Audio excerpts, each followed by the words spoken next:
Oke, Assalamualaikum warahmatullahi wabarakatuh.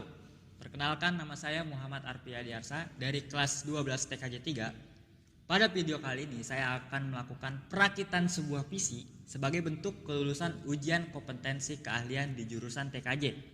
Tanpa banyak basa-basi lagi, kita langsung ke video perakitan PC-nya.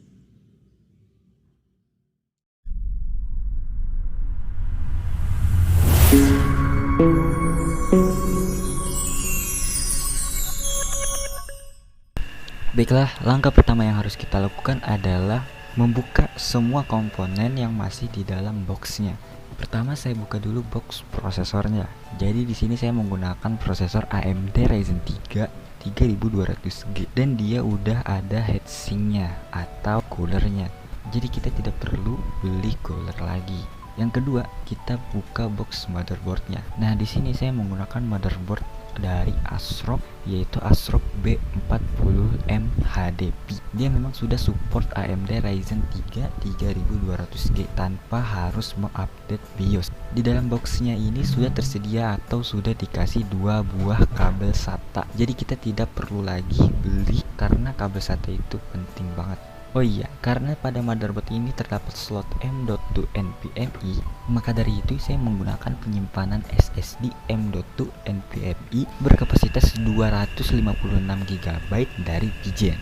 Yang ketiga, untuk memori RAM-nya, kita menggunakan HyperX 2x4GB dengan speed 2666 MHz DDR4. Dan untuk memori ini menggunakan konfigurasi dual channel dikarenakan kita menggunakan iGPU atau GPU bawaan prosesornya biar lebih powerful iGPU-nya yang ada di prosesor. Oleh karena itu, kita menggunakan konfigurasi dual channel. Selanjutnya untuk penyimpanan, di sini saya menggunakan hard disk juga dari WD Blue berkapasitas 1 TB. Nah, selanjutnya untuk power supply yang saya gunakan kali ini bersertifikasi 80 plus bronze dan berkapasitas 500 watt, sudah sangat cukup untuk menampung seluruh komponen saat ini. Yang terakhir adalah casingnya. Untuk casing saya menggunakan casing dari Paradox Gaming. Dia juga sudah mendapatkan 3 unit fan bawaan dari si casingnya ini. Oke, jadi sudah dibuka semua atau dikeluarkan semua. Jadi yang perlu kita siapkan cuma satu aja, yaitu obeng plus. Kalau udah disiapkan obengnya, langkah selanjutnya kita memisahkan komponen seperti di video. Di sini kita menyiapkan 3 komponen, yaitu motherboard, prosesor, dan juga RAM-nya. Oh iya, jangan lupa air coolernya atau heatsinknya. Langkah yang selanjutnya kita masukkan saja prosesornya ke dalam soket prosesor yang ada di motherboard. Caranya kita tarik pengunci yang masih terkunci di motherboard. Setelah itu kita tarik ke belakang dan kita paskan ujung segitiganya yang ada di prosesor seperti di video. Lalu kita paskan yang ada segitiganya di soket prosesornya itu. Kalau udah sekiranya pas masuk ke dalam soket prosesornya, kita langsung aja kunci itu prosesor di soket prosesornya. Kalau sudah terpasang prosesornya, kita langsung pasang air coolernya atau heatsinknya. Karena ini prosesor beli baru dan kita mendapatkan air cooler dari prosesornya itu sendiri, jadi kita tidak perlu beli pasta prosesor karena memang di air coolernya itu sudah ada pasta prosesornya. Jadi ya langsung aja kita pasang air coolernya ke soket prosesor yang ada di motherboard.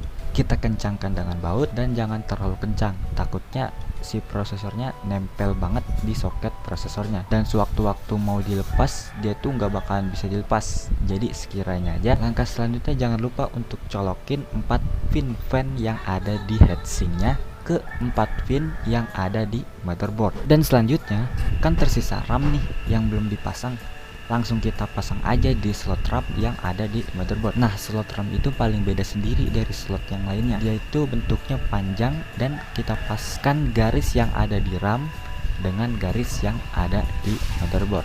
Oke, kalau misalkan di bagian ini sudah selesai, prosesornya sudah terpasang, lalu air coolernya sudah dikencangkan, dan 4 pin fan-nya juga sudah tercolok, RAM-nya juga sudah terpasang di motherboard, dan langkah yang selanjutnya adalah kita membuka seluruh side panel casing, baik itu side panel kanan maupun side panel kiri, agar mudah untuk proses perakitannya.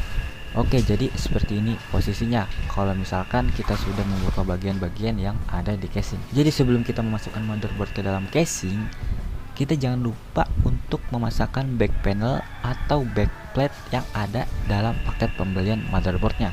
Dia tuh fungsinya untuk melindungi motherboard agar tidak kemasukan benda-benda yang tidak diinginkan. Kalau udah kepasang back panelnya, langsung aja masukkan motherboardnya ke dalam casingnya.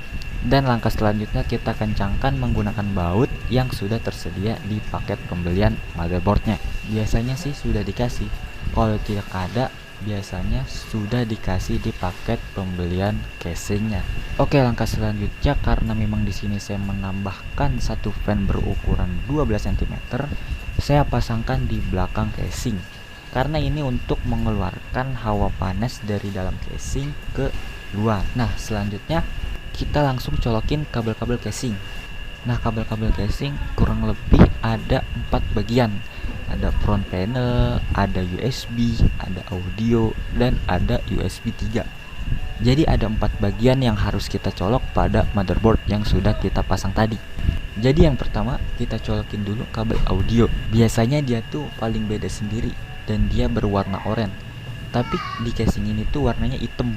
Jadi sama antara port audio sama port USB yang ada di casing ini. Dan yang selanjutnya kita pasang kabel front panel, dan di sini tuh paling susah untuk orang yang pemula dalam merakit sebuah komputer. Jadi kabel front panel itu ada 4 bagian. Ada power SW, ada reset SW, ada LED hard disk, dan ada LED power. Misalkan kita belum tahu cara pemasangannya seperti apa, kita bisa baca buku panduan yang ada di motherboardnya, atau bisa lihat tutorial cara pemasangan kabel front panel dari casing ke motherboard. Dan yang selanjutnya atau yang terakhir, kita memasangkan kabel USB. Ada USB 2 dan USB 3. Dikarenakan tuh PC zaman sekarang itu wajib banget ada USB 3, jadi karena di casing ini tuh ada 2 opsi, USB 2 ada 2 buah dan USB 3 ada 1 buah. Jadi kita pasang keduanya supaya port yang ada di casing itu berfungsi semuanya. Dan langkah yang selanjutnya kita pasang harddisknya. Karena casing ini tuh cuma menyediakan 2 harddisk dan 2 SSD, jadi kita cuma bisa memasang 2 SSD dan 2 harddisk aja. Langkah selanjutnya kita jangan lupa nih, udah dipasang semua, power supply-nya nggak dipasang, yang nggak hidup lah komputernya. Oke, kalau udah kepasang power supply-nya di dalam casing, ini yang paling terakhir banget, yaitu memasang semua kabel power supply ke dalam port yang ada di motherboard. Nah, ini tuh jangan sampai kita lupa. Kalau misalkan nggak dicolok salah satu kabelnya aja, itu kemungkinan nggak hidup ataupun nggak terkoneksi. Jadi yang pertama banget dipasang itu adalah kabel 4 pin CPU yang dia tuh ada 4 lubang, dan kabel 24 pin motherboard. Itu tuh totalnya ada 24 lubang. Ya kita samakan aja sama slot atau portnya yang ada di motherboard. Langkah selanjutnya kita pasang kabel SATA dari hard disk ke port SATA yang ada di motherboard. Selanjutnya kita pasang kabel SATA power yang ada di power supply. Ingat, yang ada di power supply. Jadi kita butuh satu kabel SATA power untuk disambungkan ke hard disk. Nah, sebenarnya proses perakitannya sudah selesai karena memang kita memasangkan 3 buah atau 3 unit fan. Jadi ya kita juga jangan lupa untuk menghubungkan kabel power supply ke kabel fan yang sudah terpasang itu. Jadi di sini saya memasangkan fan-nya menggunakan konektor molek. Kita sudah selesai nih sebenarnya merakitnya. Langkah selanjutnya kita merapikan kabel-kabel yang berserakan di casingnya itu. Jadi langkah selanjutnya kita pasangkan kembali set panel yang ada pada casing, mau itu set panel kanan atau set panel kiri.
Baiklah, cukup sekian pada video perakitan kali ini. Semoga bermanfaat.